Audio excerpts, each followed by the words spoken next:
Let's go, Rider Nation. I'm ready. I'm ready. Yeah, here we go. Here we go. It's a feeling now. Hit 'em high, hit 'em low. 'Cause we're dealing now. Everybody's giving it all they got. 'Cause we're ready. Here we go. That's Arcana Kings. This is the Piffles podcast, your Saskatchewan Roughriders fan podcast, free agency edition. As the Ed Hervey window is over, everything's official now, and I cannot wait to talk about all this stuff and where the Riders are going from here. Piffles podcast, your Saskatchewan Roughriders fan podcast. As always, you got me. I'm Alex. I'm Steve. And I just want to remind you, when Ed Hervey closes a window, there's a door open where Thor walks through. I'm so excited about that, man. That's the best signing that could have possibly happened ever in the history. They marketed it. Yes. Oh, we're going to talk marketing a little bit today too. I'm excited for this. That's coming up a little bit later. Of course, thank you for listening on your favorite podcast platform, watching on YouTube, watching on SaskTel Max on demand. We appreciate it. We're into, what is this? This is our 8th season, our 8th year. If you're listening or watching for the first time, thank you. If you're been with us for the whole 7+ years, why? What's wrong with you? I don't get it. But we appreciate it. Thank you. Piffles podcast, of course, brought to you by Dairy Queen on Elphinstone Street and Sass Drive in Regina. You can find us on X at Piffles Pod. You know where we're at. You know where to find us. Facebook as well, and the website pifflespodcast.com. Let's jump into things here, gentlemen. This is the opening kickoff.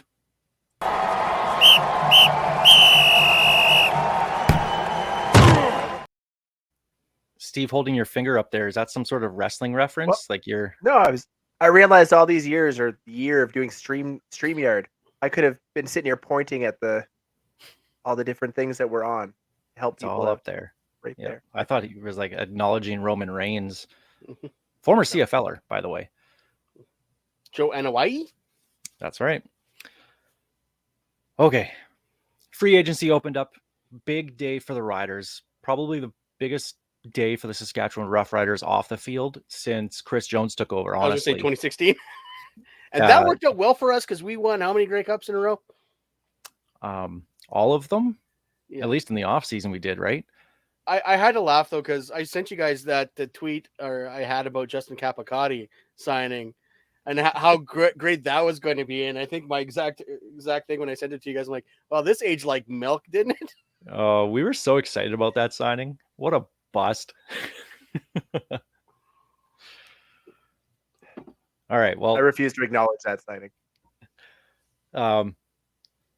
Let's get the official ones that we knew about this last week. We talked about it on the show. A couple of them are new ones for us to talk about, but we'll go over them. Officially, let's start on offense here, guys. The Riders, it didn't look like they needed a lot on offense. And as you can see in day one, there was only 3 names added. So the first one we're going to start with is AJ Ouellette, running back. Coming from Toronto, they put the Thor hammer in Mosaic Stadium in the locker room. They had it painted green. They had all that kind of stuff. And the social media team was all over that. They were marketing it from the start. Riders got their guy. I have to ask, though, we talked about the hammers in the store last week jokingly being tampering. Is them not making Thor references prior to free agency opening? Could that not be construed as tampering? Nah, whatever. If you're not saying the guy's name, then it's fine. I agree, but I thought it was really funny that we got accused of tampering and then kind of blatantly did it anyways. Although it was a foregone conclusion he was signing here. He talked about it on 2 and Out. He showed his number, his everything, and he was coming here. There was no question. So it was done, but just interesting that they could market ahead of that window opening. And coming back wearing 45 like he's Michael Jordan. Gotta love that. I hope he's better than 45 Michael Jordan. 45 Michael Jordan was fine, but he's still good. Not number 23. No, but it was good to see that because everyone's like, well, what number? And went back to his green and white days at Ohio. We know what he Wearing looks like in green and 45. white. Yeah, So looks good in it. Yeah, it's gonna be a little weird seeing an actual running back wearing 45, but I'm okay with it. And that mullet. Oh man, coming to soon to a indie wrestling event near you, AJ Ouellette. Joining him. I'm curious about this one. We'll talk about the offensive lineman in a second, but a fullback, an American fullback, Clint Ratkovich, signing as well too. Just from what I learned by spending 30 seconds looking him up, he seems like a power back, which tells me one thing, and that's the Saskatchewan Roughriders and Corey Mace are going to run the damn ball. And that's something that they flat out refused to do under Craig Dickinson. When they did with Jamal Morrow and Frankie Hickson, it worked. Then they just stopped. So, And it's not that we're going to run the ball, it's that we're going to run the ball down people's throats. And when you're talking about Saskatchewan in late fall, early winter, those minus 10 and below games, I want 3 or 4 of those guys who will just run through people rather than around. That's what works in the playoffs.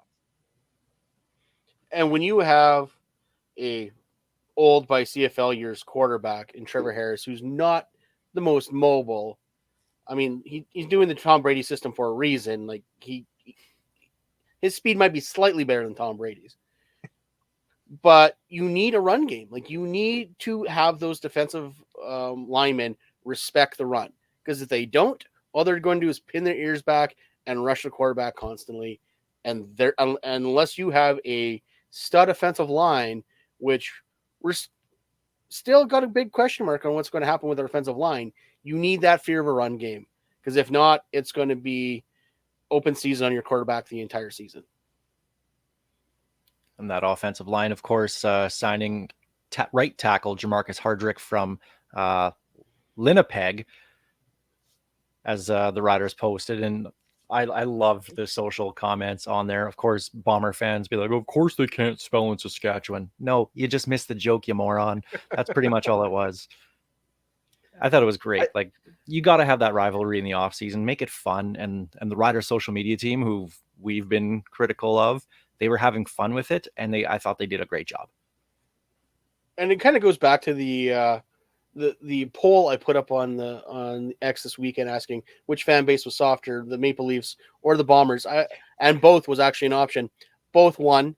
And very close behind them was the Bombers, and very close behind them was the Maple Leafs. It was almost an even sprint. I can't decide which was funnier, the original joke, which it took me a second to read it. I read it through and I was like, I didn't even see the L. I just read it, quote tweeted it, and then I went back, and I'm sitting at my desk, and Ferlin can attest to this. I don't think I've laughed that loud at a tweet, and it's such a childish joke. Like it is as Right. lowbrow humor as you can come up with, and it was perfect. But I can't decide if that was funnier or all of the responses from Bombers fans making fun of them for not being able to spell. It was delicious. Like, I want to see more of that. And I called one guy out on it. He even laughed. He goes, "Nope, I missed the joke," and deleted his tweet. Respect for owning it, but like, it was right there. How difficult was that? W and L are not anywhere near each other. That was not an accident, people. It was perfect. I want to see more of that all off season and into next year. Make Absolutely. the rivalry fun. Absolutely.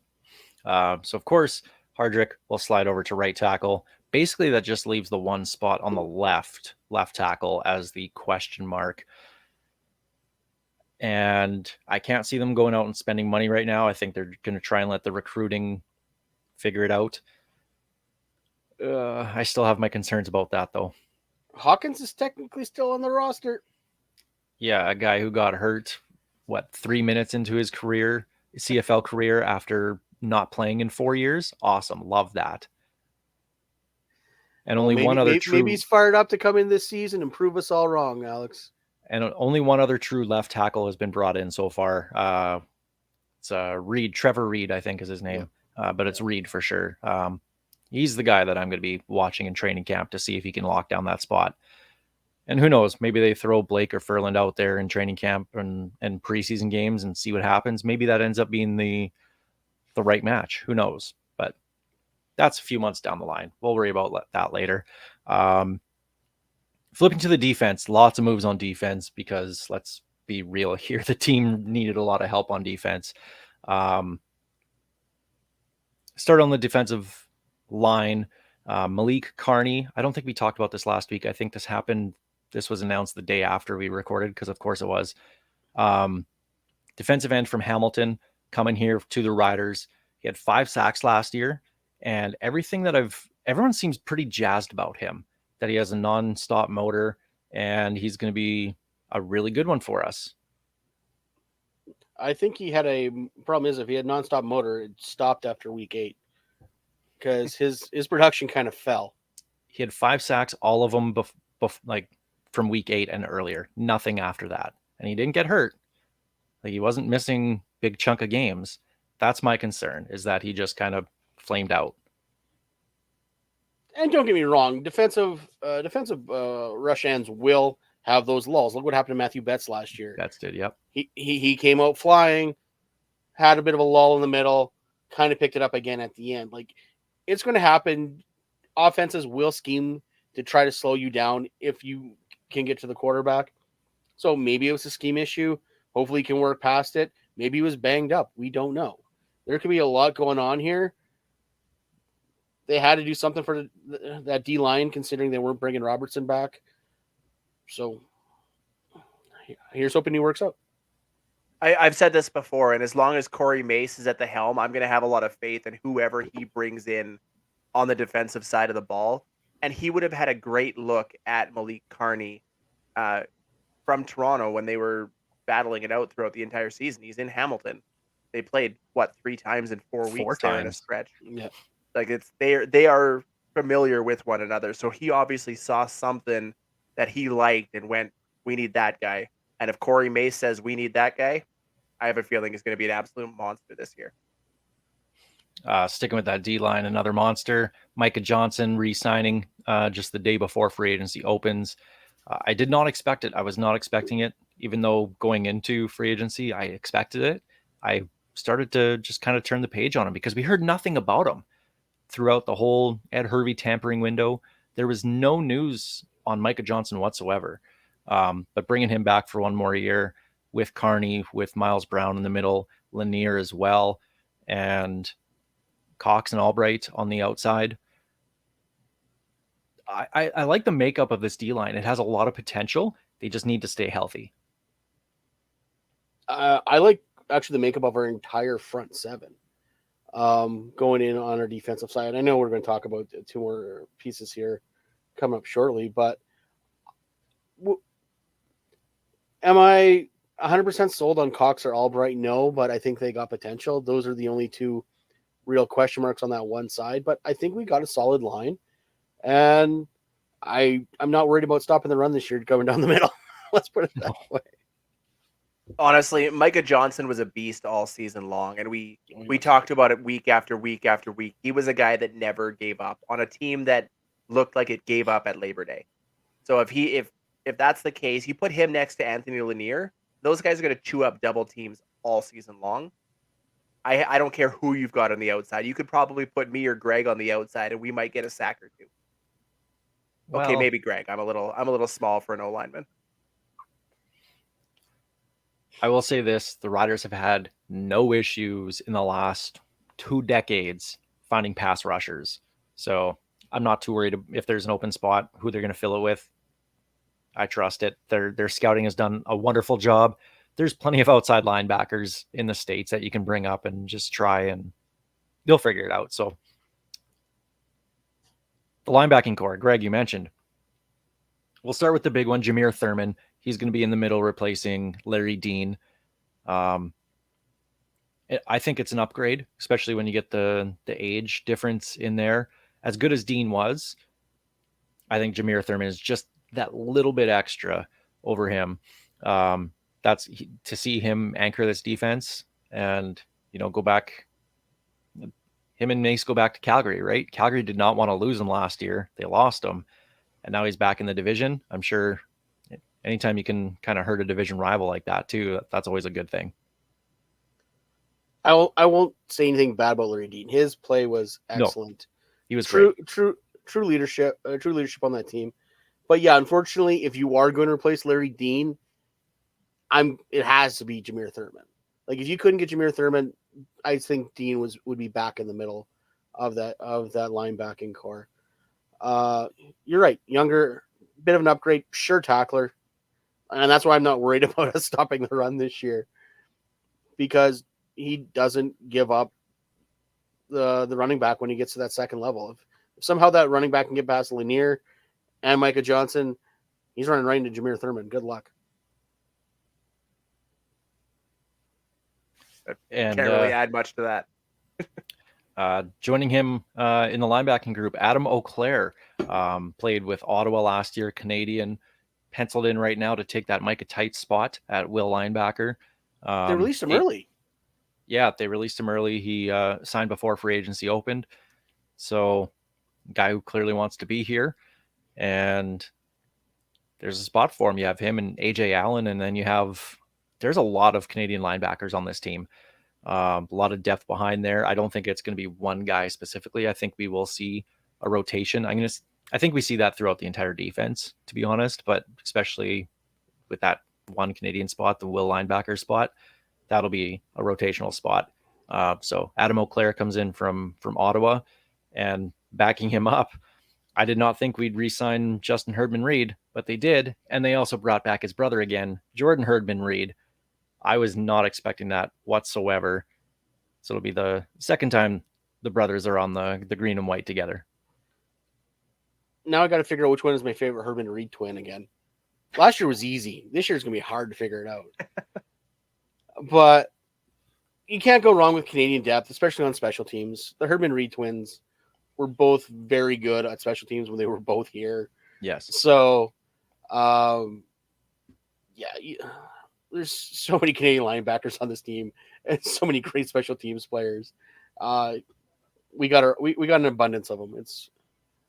The Canadian depth is great on the back end of that defense. Honestly, when you see that they signed the Herdman-Reed twins, that to me was the epitome of, okay, that happened type signing. Didn't wow me, didn't concern me. Good special teams guys. I hope we don't see them line up much on the defensive side of the ball. I think if we get down to that level, I think we might be in trouble. But as far as special teams guys go, I got no issues bringing both of them back. How many more Onyekis can we get back? Well, we have 2. Yeah. Can we get the third? We might have to if injuries happen the way that they did last year. Yeah. I mean, Dan Farthing, the special teams nothing but Herdman-Reeds and Onyekas. you could almost field a team with them. So sure. And then one more signing in the defensive backfield that we knew about going into free agency, Jalen Edwards-Cooper, cornerback from the BC Lions, coming over, basically taking Nick Marshall's spot. Mentioned it last week that he only had 1 interception, but he did not give up a touchdown according to Pro Football Focus. And that's incredible to me in the CFL. Like we said last week, if they're not talking about you on defense, that means you're not giving up much behind you. So I would gladly take a silent assassin over cursing about Nick Marshall, both good and the bad. You did a lot of cursing about that. Yes, I did. All right. And a couple other signings that weren't like CFL free agents, but a couple new guys coming in. Defensive back Nick Nelson, looked into him, hasn't played in about 4 years. Was on injured reserve in the NFL in 2020, 2021, and has not been around since. So I'm not expecting much out of that, but another body for training camp. You actually need a lot of defensive backs in training camp. So that's one of those. And I mean, what the heck? Kick the tires. If he doesn't cut I it, understand. I understand he's not. I understand he's not Stiggers, but no one expected him to be the player he was. So hey, maybe like this is not playing in the Shrine Bowl, but who knows? Maybe he just needs a shot. So let's see what he's got. Also signing defensive end Elijah Ponder as well too. So again, more guys for that. Like I said, recruiting. They never have any problems. Maybe he's the next one. I want this guy to make the roster so bad, so I can ask people if they're pondering. Are you pondering what I'm pondering? Stop it. I love that I could, as Alex was talking, I could see the bad jokes rolling around in your head. Like they were all there. You were just anxiously waiting for that one. And again, I've been waiting for Ponder since he got signed. Yes, it was the Riders' social media team. They said it's nothing to mull over or something like that. Whatever they said. Yeah. So they were already having fun with that name. Yeah, I went full Pinky in the Brain on that one. So. One other roster note, and it's a defensive back as well too. Sometime in the last week or so, Trumaine Washington got cut very quietly because he was on the roster last week. I have a tab open all the time of the active roster, and he was on there. Taylor Shire of the Leader Post pointed out that he's not on the roster. Had to take a look, and yep, sure enough, he's not on there. But it's not listed as a transaction on the CFL's website. But we were thinking maybe Trumaine Washington and Deontay Williams would kind of battle it out for that last cornerback spot in the secondary. Doesn't appear to be the case now. The only thing that with this that is strange is that he's not showing up on the transactions list in the CFL. So I'm not going to quite, write his obituary with the Riders yet. Maybe this is just somebody accidentally hit delete on the roster page and went about their business or something, because nothing about this makes any sense. He looked competent back there. He looked like a guy who was going to fight for a starting spot, and all of a sudden he's just gone. Interesting. My first thought is maybe he's on the suspended list. The Riders post their suspended list. He's not on there. So maybe that's the situation, because that wouldn't necessarily be on the CFL transaction page. So maybe he just hasn't hit the ones and twos properly to end up on a suspended list. I have no idea. I don't know. Isn't that stuff put up by Genius Sports? Quite possibly. Yeah. So we'll take that for what it's worth. But anyway, as of right now. Did you guys know that Jameer Thurman's wearing number 6, by the way? I gave Jameer Thurman number 6, but they also have Antonio Pipkin wearing number 6. Interesting. Very interesting. I'm pretty sure that's going to be Thurman's if he wants it. I'm pretty sure too. So day one of free agency is over. We're recording on the night of day one free agency. Obviously, there's going to be more signings to come in the next couple of days. Probably won't be the big splat or big flashy ones, the big splash signings. So after day one, gentlemen, give me your grades. How did this new regime of Jeremy O'Day and Corey Mace do? What is their grade on day one of CFL free agency? I'm going to go with a B-. I think they made some solid moves. They filled some holes that we absolutely needed. Hardrick at right tackle, we needed something there. I don't care who it was. There was some gaps that were filled, but there are still some fairly large holes in this roster. We look at the wide receiver 1 spot. We still don't know who our 1A guy is. I'm not confident with the group that's there right now. But honestly, B-, B feels about right. Solid first day, room for improvement, but a great overall backing for what we're going to look forward to this year. I don't know where I'm going with this one, because to Steve's point about the wide receiver, who's out there? There's no one really left to fill that 1A spot. Well, there's one, but his ask is crazy. Yeah, Tim White out of Hamilton. Yeah, he ain't getting his $300,000. So I don't know where you go. Would I like to see another receiver? Yes, but I want something. I think I'm a little more positive on receivers than you are. I think we got 3 really good guys that could fill that 1A spot, maybe even a 1B if we do need a true 1A. But I would like to see some guy that will stretch the field. I think that's one thing we're missing, is a receiver that will make the defensive backs respect the distance. A-, B+. They did a lot of good here, address some of the issues. But yeah, there's 1 or 2 spots left that you got to be scratching your head. Do we need to bring in another QB? Who's left tackle? We talk about that every year. We don't have one. Do we need another cornerback? I don't know. Well, I'm going to go with a straight up A minus. Um, again, the holes that they needed to fill, they filled, and we knew what was coming from the last week, right? So the left tackle, again, that's a training camp battle. We knew they weren't going to go out and again, who's out there for a left tackle that's going to really improve your team? They're all signed, right? I would like to see another receiver. I really would, possibly two. I was thinking, Greg, you mentioned it in our chat group. What about Lucky Whitehead? And then there's, Rashid Bailey and maybe Cam Phillips out of Toronto. I'm surprised Cam Phillips. That might be a sneaky one. Had 500 yards and a few touchdowns this past year with the Argos. So, but other than those guys, and there's Greg Ellingson, Shaq Evans, Duke Williams. Jake Winicke's out there. Yeah, guys that we all passed on already. There's nothing out there for receivers, really. So you got to find your own Dalton Schoen and only spend, $65,000 on it. That's where the team is going to save on their cap. So if they can find a receiver in training camp, I'm not too terribly worried about it. And I might be too early. This guy might not make it at training camp. I want to know what Jake Parker can do, because when they say a receiver that can stretch the field, Parker has that speed supposedly. So maybe that's our answer. Maybe that's the next Lucky Whitehead, the guy that came out of nowhere with blinding speed.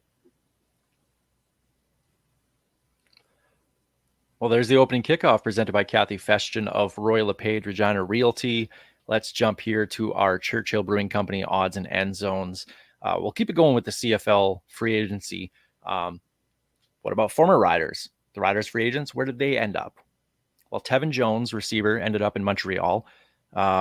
Interestingly enough, they asked Danny Machocha about that signing. And he said that Montreal tried to trade for him last year, and the Riders said no. And I was like, Jeremy O'Day, what are you doing? Clearly, this guy's not going to come back here. Your coach doesn't like him. You're probably going to let him walk at his age. Get some sort of asset for him. So I was surprised by that one. And Machocha thinks that Tevin Jones is going to have a lot of ball left in him. And he's their replacement for Austin Mack. I think if they're expecting Austin Mack production out of him, they're going to be very disappointed. Tevin Jones will be fine for them, but he's not that true number one guy that they're hoping that he's going to be. Well, supposedly he had trouble, if you want to believe Craig Dickinson, with the playbook. Will he be able to do it when it's bilingual? That's what I want to know. I don't know. Don't get me wrong. Like, if Montreal tried to trade for him, unless they were offering like a deflated football and a couple of pylons, I don't know why you wouldn't move, especially after Dickinson stapled his butt to the bench for not knowing the playbook. Like, why wouldn't you make that move? I like Tevin Jones. I was always high on him. He's not going to replace Mac. Mac's production was too much for Tevin Jones to do. He's got familiar with Moss and Cody, so that's going for him. So who knows? Maybe a change in venue will be good for him. Honestly, if he couldn't figure out what looked like a 6-page playbook in Saskatchewan, I worry about what he'll do in a Jason Moss offense. Now, obviously, he worked with Moss in 2022, so there's some familiarity there. I don't see this as big a loss as some are letting it on to be. He started out the season hot, looked great through 10, 12 games, and then completely fell off to the point that he was benched in a team that needed offense, that could not score to save their lives. He was benched. So good luck in Montreal, I guess. Thanks for your time in Saskatchewan, but I'm not too heartbroken about that one. We'll always have that touchdown against Calgary, which happened way too early, and the Riders ended up losing anyway. We'll always have that, though. Speaking of Calgary, Jamal Morrow, running back, going there. we knew they were going to be looking for a new running back with Kadeem Carey going to free agency. Rumor sounds like he's going to Toronto. But Jamal Morrow going to Calgary. Fine. I like him. He's great in the community. He really is. He'll be good for them in a rotational role with Dedrick Mills and Peyton Logan. So the game he's going to light it up is going to be against us, of course it is. and we're going to have to hear about it. I like JMO. We didn't use him enough, and that's the biggest regret. Like, he probably should have had way more 100-yard rushing games. Yeah. In that game where honoring George Reed, he was the only one who looked like he gave a damn, and it showed. And yeah, good community guy. I wish him nothing but the best, and I just hope he has many great games, just not against us.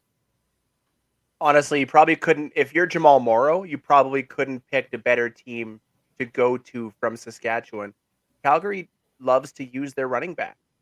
It don't matter, and it doesn't matter who's back there. We've seen Kadeem Carey light it up for years. Dedrick Mills light it up. Logan, what's his name? Good Lord, their third stringer light it up. Peyton Logan. Yeah, Peyton Logan. Thank you.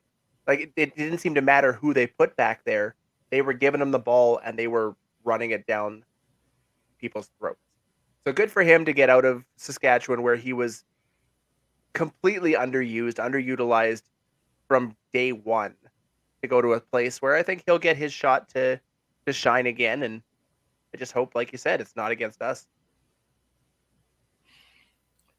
Defensive end Pete Robertson going to the BC Lions, which makes a lot of sense since Matthew Betts going from the Lions to the Lions, going to the NFL for the Detroit Lions. So the BC Lions had to find a replacement for him. Got a pretty decent one in Pete Robertson.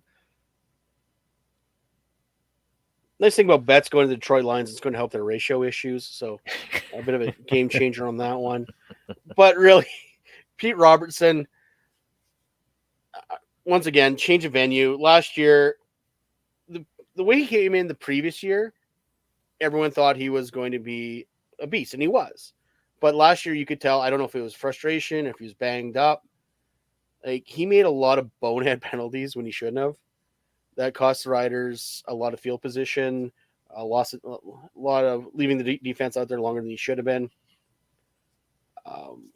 Hey, we all remember that bonehead penalty he took.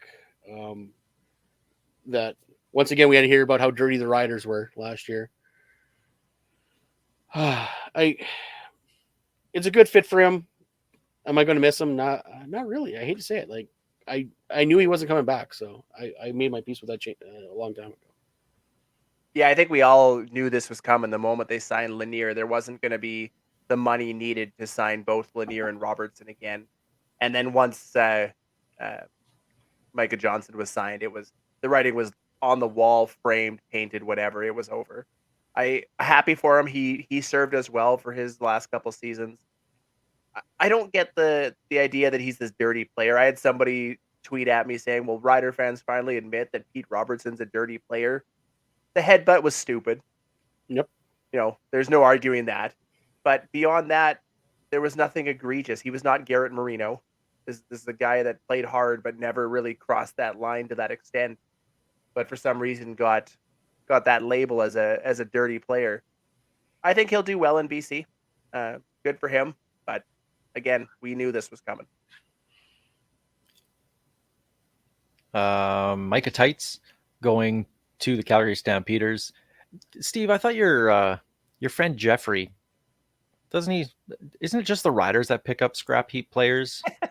The Calgary Stampeders they would never get a former Rider, right? I did the math the other day, and the number of former Riders currently starting in Calgary or likely to start is now higher than the number of current Riders that were former Stampeders that are likely to start here. So, you know what? This is the first time we've seen Calgary really active in free agency, especially this early. But Micah Tights isn't exactly a top tier linebacker anymore. serviceable guy. He'll come in behind Cameron Judge just fine, but he's not the guy we all hoped we were getting at the start of his career. No, that's 100% what this is. This is a depth move for Calgary. It's a good depth move too. And it's a great depth move. And he's got familiarity with the market. He went to the UFC, played for the Dinos. That's where the Riders dropped him out of. Like, so I'm certain he's very happy to go back to Calgary. I wouldn't be happy moving to that stadium from our stadium, but that's beside the point.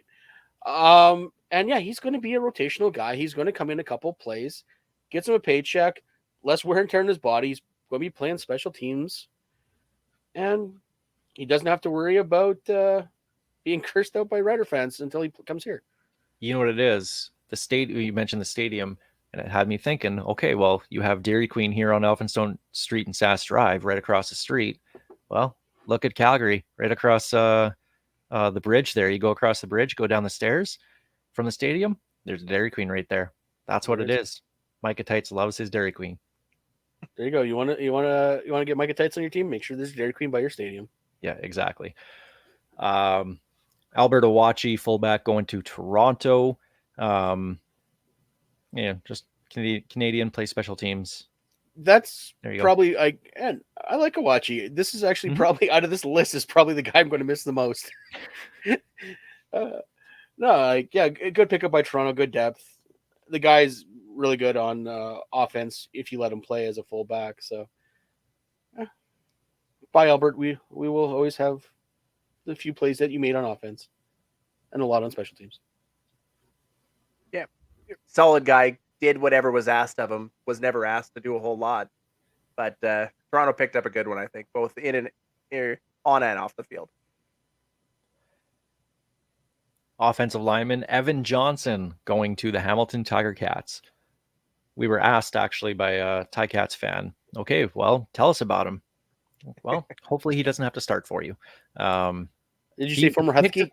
He picked it up at the end of last season to the point where the last couple games he ended up being one of the better linemen on the team. But I didn't think he could get any worse than his 2022 self, and he did. And it was time to move on. There's no spot for him here anymore. And hopefully for his sake, a change of scenery suits him well, because Hamilton has their starting guards already. He's not going to go in there and take a starting spot. He's going to be a depth guy. Sixth man, practice roster player, whatever he's going to be. But hopefully it works out for him. Evan Johnson contracted what I call Josiah St. John syndrome. Means he played so bad that when he actually got a little bit better, we're all going, you know what? He wasn't that bad. That is what we're dealing with right here. Like, don't get me wrong. Like, Evan Johnson out of the U of S, like, everything should have worked in his favor, but he was so bad. And then all of a sudden when he played competently, we're all like, you know what? He ain't that bad. We shouldn't make fun of him anymore. No, we can make fun of him. Like, he is sixth man at best on that Hamilton offensive line. Honestly, after the last few years of completely riding the guy nonstop for his play, there's not much else we can say other than wish him luck with his future endeavors. I'm just glad it's not here. And a off the radar signing from last week was made official because he was on the practice roster to end the season last season. So he became a free agent right away. Defensive back Abu Darami Soare signed with the Ottawa Red Blacks. So there's your former Riders. Yeah. So there's your where your former Riders have ended up. There's still a few more. I'm sure we'll find out in the next couple of days. But other moves in the CFL. One interesting one that a little tidbit that Farhan Lalji put out. The BC Lions are signing Dakota Prukop as their quarterback 3. They're still in the market for a quarterback 2 behind Vernon Adams. Sounds like they're still really interested in Jake Dolagala and Taylor Cornelius. So it'll be interesting to see where those guys land. Did they watch Cornelius play football at all? If that's somebody that the current ownership or management team in BC is looking for as a number 2 option, Number 2 accurately describes Taylor Cornelius' play. Why is he getting another job? How? Steve, what's up, man? This is Chris Crap. Trevor here, coming to you live. You screwed up. I did. What was that? Don't worry about it. Nothing. Don't worry about it. Okay. What was your favorite non-rider move of free agency? Because I actually I'm I have leaving. 2 of them. I have 2 of them. No, this is a serious question for you guys. My There's favorite no non-rider move. good way to segue out of that. Yeah, I know. That was my fault. Can we just do it and then we can come back to it? All right, go for it.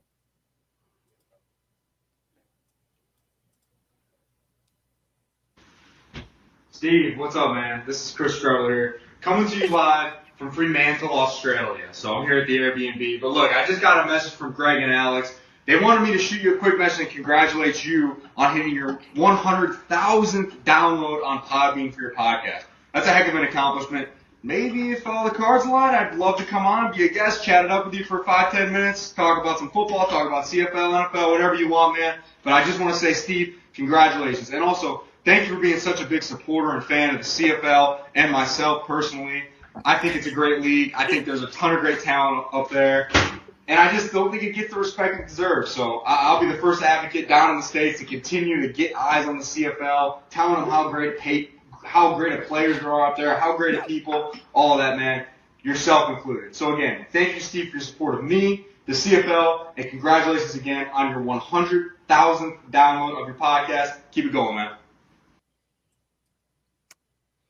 I hate you both. I honestly thought you'd drop out. I thought you'd leave. Yeah, so did I.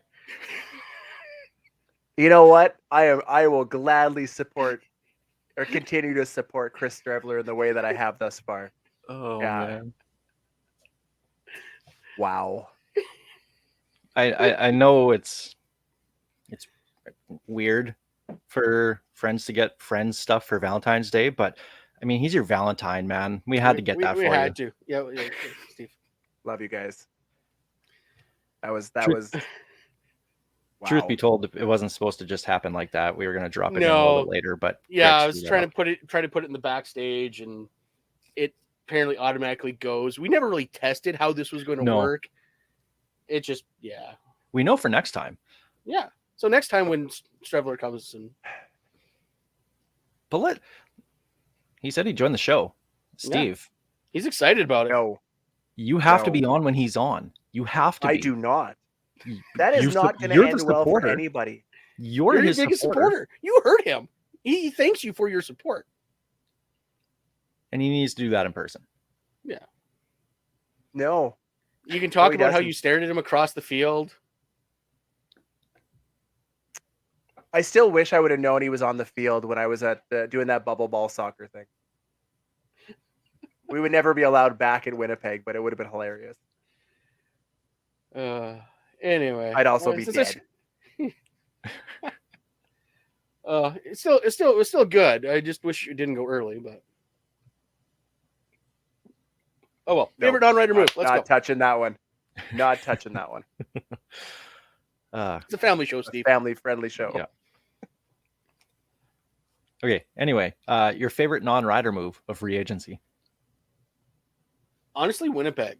Resigning Brady was good, but my favorite part is they, as much as everyone wants to talk about O'Day overpaying everybody, they put a lot of money in Brady, in Schoen.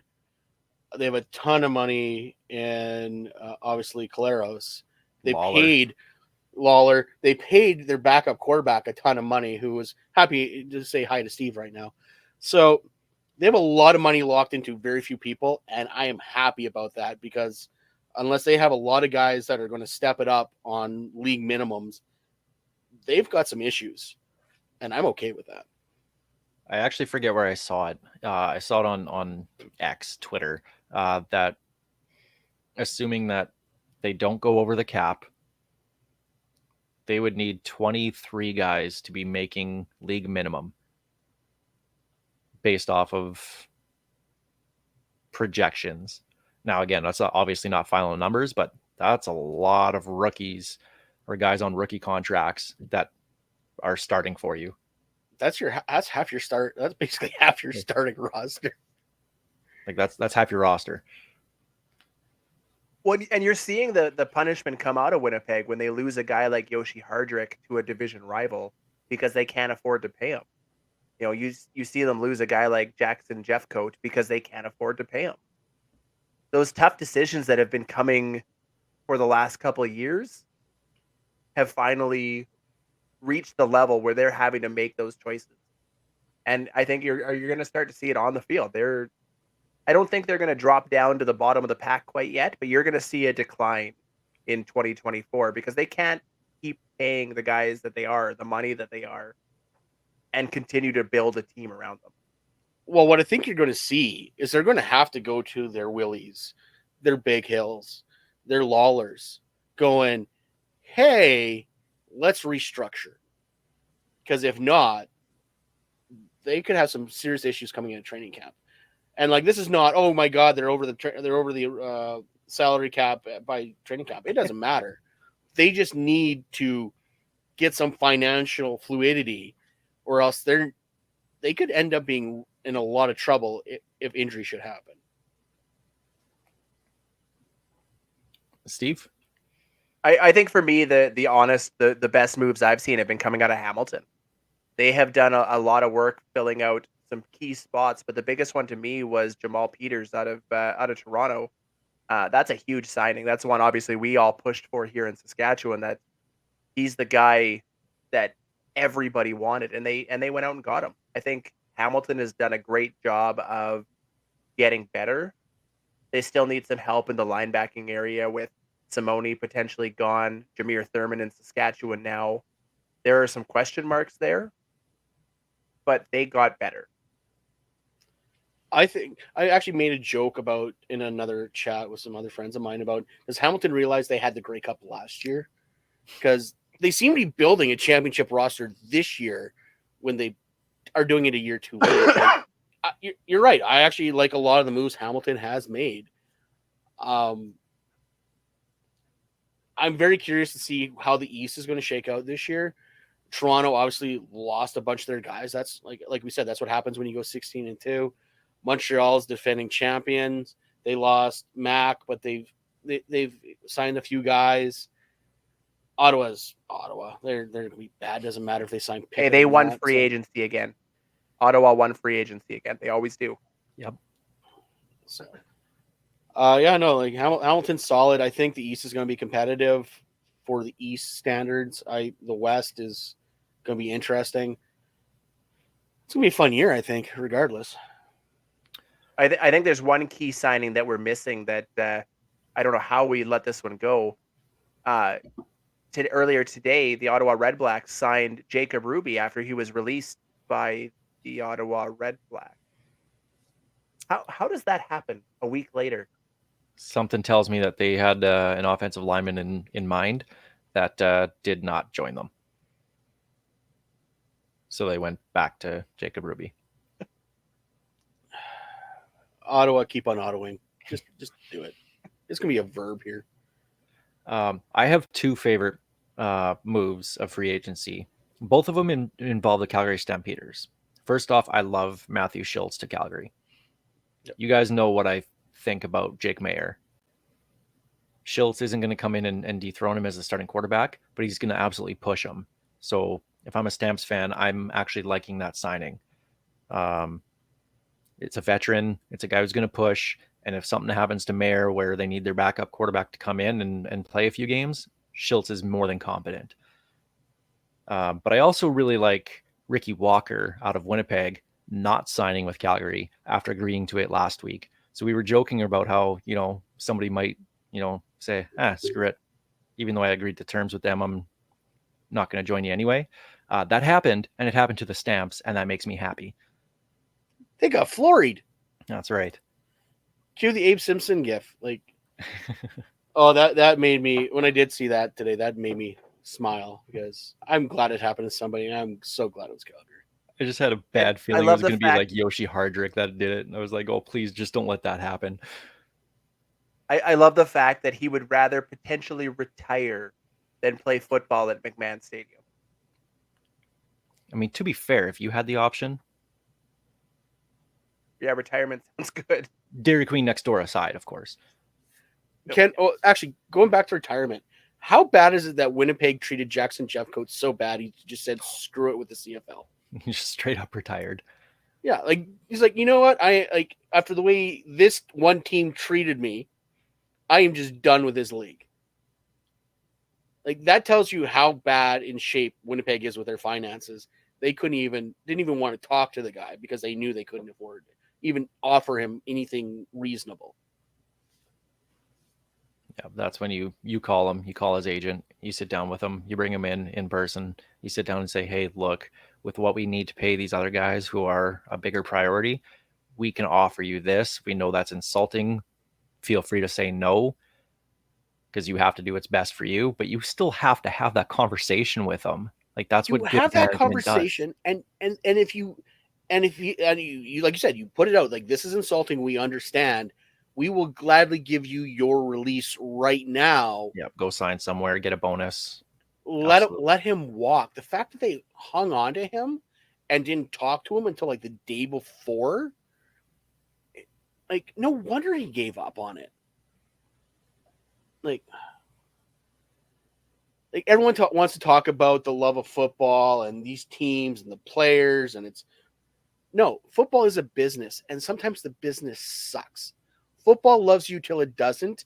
The Bombers loved Jackson Jeffcoat until they couldn't pay him. End of story. And that is not how people want to romanticize the game, but that's what it is. And you would think with like a player coach like Mike O'Shea, maybe that's a conversation he has with him. But I just think that's something you do. You just don't ghost the guy basically all off season. Just sit down and be honest with him. Yeah, it sucks, but just do that. Guys respect that more. I would respect you more if you came down and said that to me. In any business, honesty is better than being jerked around. Yep. Doesn't matter what you do. One other note here this week, and we've been talking about marketing. I teased this a little bit earlier on. Constantly talking about marketing, market to players. Well, good news. The CFL is hiring their first ever manager of player marketing. They want 5 to 7 years of experience in marketing. So, damn, I missed that by a year. But it's something that's sorely needed. We're starting to see it with, the Thor hammer for AJ Ouellette. And you're seeing that posted everywhere from the Riders social media team. Market that.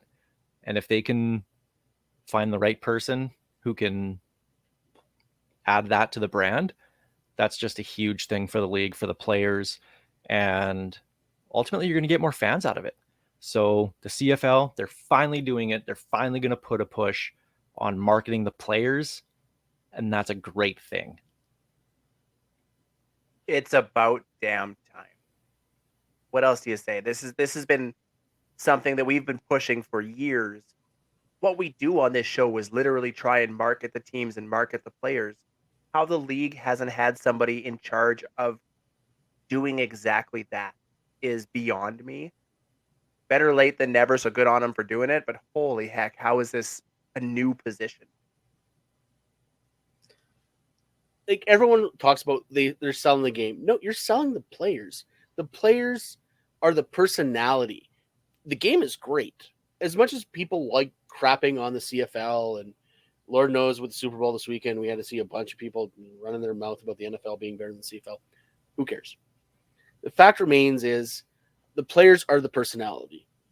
The game is your product, but the players add to that so much. When you have guys out there that are well spoken, that are like I said, you put AJ Ouellette in front of a camera, that guy says something. Like you can make a million different inferences on who he is, but the guy's charismatic in a picture. don't get me wrong, not every player is going to be great in front of a mic. Not every player is going to be great at marketing, but you have people with personalities in this league that you can sell. Be it Chad Kelly, be it Brady Oliveira and his rescuing dogs. It doesn't matter. Cody Fajardo and his cursing in his speech, that was something the league could grab onto and market. Could you imagine a 30-second commercial of Cody Fajardo, F you, just watch the CFL on TSN? Like some sort of thing like that? That'd be awesome. It would go viral. It would legit, just censor it. Like, let him just blurt it out, censor it, put that on YouTube, put it on put TSN, put it on their socials. It would go viral in the States. That thing would be an awful announcing like in 5 minutes. It would be on Sicko's committee. No problem. Yep. The thing though that you mentioned though, TSN has to put it on their socials. TSN has to put it on their networks, and they do not do any of that stuff. Very, very little of it. They need to put that on there. I don't know why they're the guys who basically own the property of the CFL. Why they don't do this already. Hopefully we'll start seeing they do it in pockets, but they prefer the stuff they put out. Like when they have Matt and Milt smash watermelons, they couldn't put out that enough. But that's where the league needs to go to their partners, i.e. TSN, and go, hey, let's work on something. Let's get something moving here. And hopefully this manager player marketing goes to TSN going, hey, I got this guy. What do you think about this? What about this? What about this? Keep putting players out there in different venues, different avenues, and make them something special. Because the more they're out there, someone like I might not latch on to Chad Kelly, but some guy over there might. Like, just put it out there. Like, it's legit throwing crap at a wall, see what sticks. Because what is good for me is not good for Alex. It might not be good for Steve. But Steve will find something. Alex will like find Chris Trevler. Something. Like Chris Trevler. Guy who he supports thoroughly. So much that he gave us a video from Australia. Which and we didn't have to play Knifey Spoony for it. Yeah, which Steve, we didn't discuss this, but we're splitting that 3 ways. You owe us like $20. Yeah. No. I'm sending you the therapy bill from having to put up with that garbage. But yeah, you're absolutely right. Like, you got to try stuff in different markets, and whoever gets this job, I hope they absolutely nail it, because this is something that can make you a lot of money. It's worth it. When we talked about it with Jeff Fairholm, you know, he mentioned that, you know, going back 15, 20 years ago, the Riders did exactly this. They had these players marketed nonstop everywhere, and look what it built. Rider Nation, as we see it today, was built on the back of players being marketed until they couldn't market them anymore. If the league could ever figure out how to do that properly, we could see this league grow exponentially.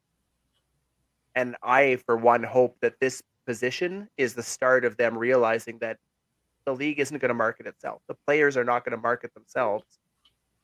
It's got to be a whole team effort.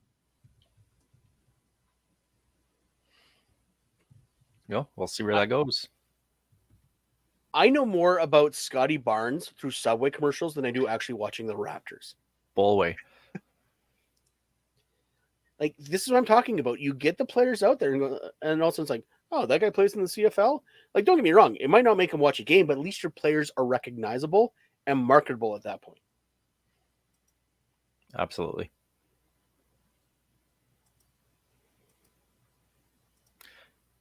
That's all I got for this week. We'll see what the Riders do in the next couple days as free agency continues on, and we'll see a couple other things. We'll discuss that on the next show. But for now, that'll do it for this episode of the Piffles podcast. Of course, brought to you by our great friends at Dairy Queen on Elphinstone Street and Sass Drive in Regina. Special thanks, of course, go out to Chris Strevler, Kathy Festian of Royal LePage Regina Realty, and Churchill Brewing Company for their support. making this show possible. And of course, like you guys know, Steve supports Chris Streveler. Thanks for listening on Podbean or wherever you find your podcasts. Of course, watching on YouTube, SaskTel Max on demand. We appreciate it. Thank you very much.